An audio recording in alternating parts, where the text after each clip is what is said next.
All right, what's up, my people, and welcome to the Sn95 Power Channel. Just a very quick update on what's going on. So, man, it seemed like I've had this radiator timing cover water pump off this car like 1,000 times already this season, and haven't really driven the car. So, just word of advice: like when you're doing this stuff, just take your time. When you rush, I know everybody wants to get out and get the car going, but when you rush, sometimes you get sloppy and you make mistakes. So I was having issues with the coolant temperatures in the car. I wasn't really happy. It was really acting very abnormal from how it would typically act. And at first I thought it was the water pump. And then I noticed like there was like a little puddle of water on the top of the timing cover. So took the water pump off, put a new gasket on it, sealed the back up. Same thing, car is still having temperature problems. So I finally decided to just pull everything off because, you know, I put some silicone and a gasket on the front side of the water pump, put the gray silicone on the water pump bolts. Same thing. I'm still getting leaks from the front water pump / timing cover section. And, you know, I would see the drips on the ground. So I decided to take everything off and just show you my little bonehead move that I did. So in the process of everything that was going on, I never removed the old gasket material off the block. And so that's where the leak was coming from. And you know, I was trying my hardest to try to patch it as best as I could, but it just wouldn't have sealed. There was more of this than what you see right here. So it was a real good chunk of gasket material right there that was seeping through on this side of the timing cover. My negligence in the beginning just caused me a lot of time in the end. So just make sure y'all take your time and pay attention to what you're doing. And let me show you about this right here. This is another mishap. I'm gonna explain what happened there. All right, let me tell y'all about what's going on with this real quick. This crack.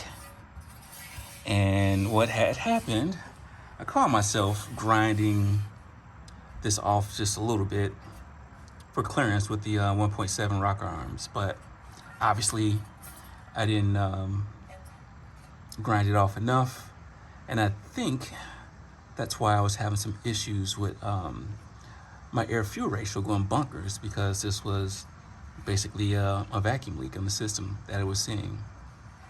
So I already had a spare polished passenger side valve covers that I had set to the side, and I already refinished them and painted them black. I didn't really want to do it, but no choice in the matter because I don't have any more spare Fox body valve cover. So I don't remember ever seeing like a passenger side cover with the mounting for the baffles.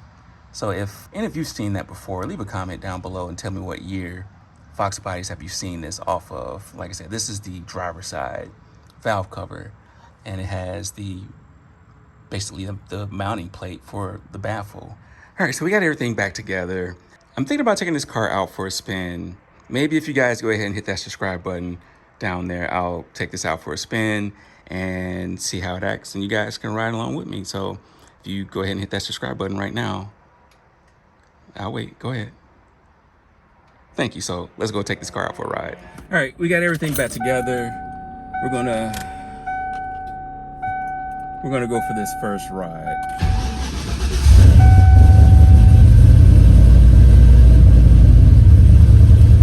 Let's get these dumps going as soon as I get out of this subdivision.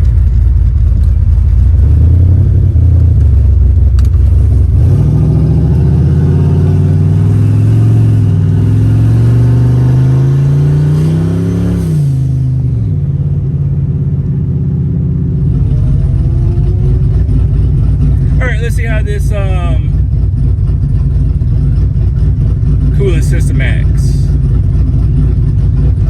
Fan should turn on, it should drop down to 200. And the fan should kick off. It's at 206 right now, 204. It's pretty slow to drop down.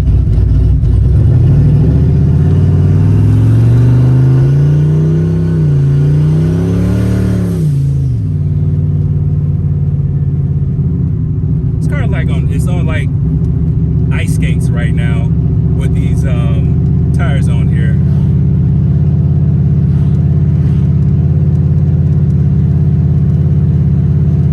So yeah, if I'm gonna have fun with this car, I've got to put the drag radials back on.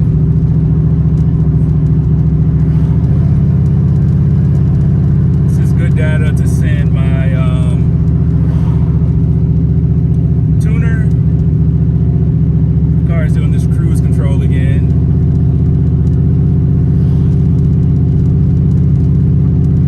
Might be able to open up the throttle a little bit. That could probably help. Temperature dropping down marvelously as I cruise, which is the way it should be. Stop at this gas station to get some E85. Then I got a loaner tool to return back. I'll test out the shifting of the transmission. All right, that's good. We'll put some gas in here. No more leaks underneath, at least. I'll try to open up the throttle stop a little bit. See if that helps the cruise control. And then we'll cruise a little bit more. Cooling system is very slow to pull down.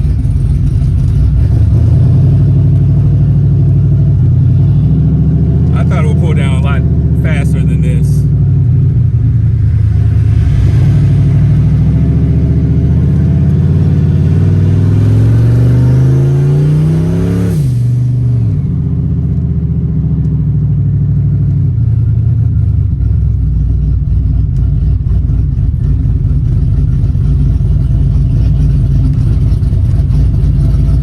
Check this thermostat. I think it should be pulling down, cooling temperature wise, a lot quicker than this. It's not atypical for this car to act like this, especially on a cooler night like this. Sitting at this stop sign, my temperature should drop way low.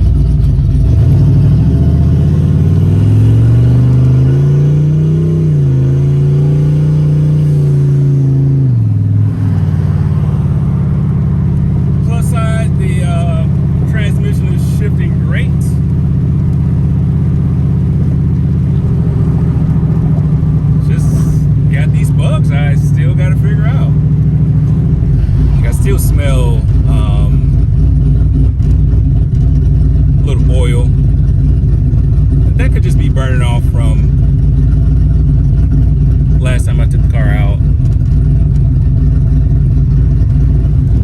All right, these guys have been a big help up here at O'Reilly's for me, so it's the first time I'm bringing the car up here.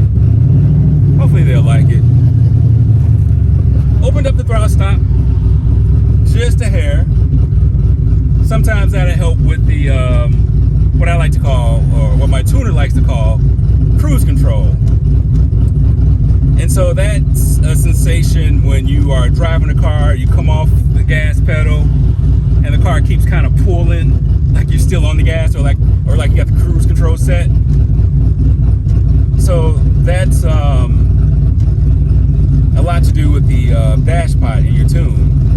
And sometimes it's a simple fix, as simple as a fix as opening up the throttle stop some. I'm real happy with the car. Like, it needs tire. Like this 20-inch tire that's on here right now, 275, 30, 20. It's a 300 tread rating, and it's not handling 5 pounds of boost. I mean, it's barely handled anything off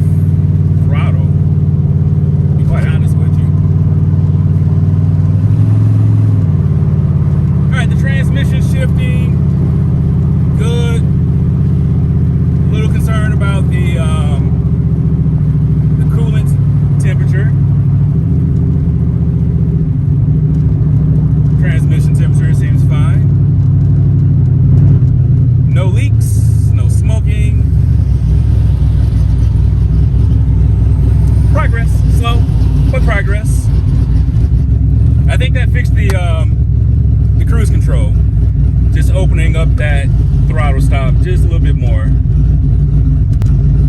Not really paying attention to fueling too much because I'm not really going to get on the car much. I think so far the most I've hit is like 5 pounds of boost. Honestly, it'd be stupid for me to do a part throttle pull in this car. This thing's going to go ice skating.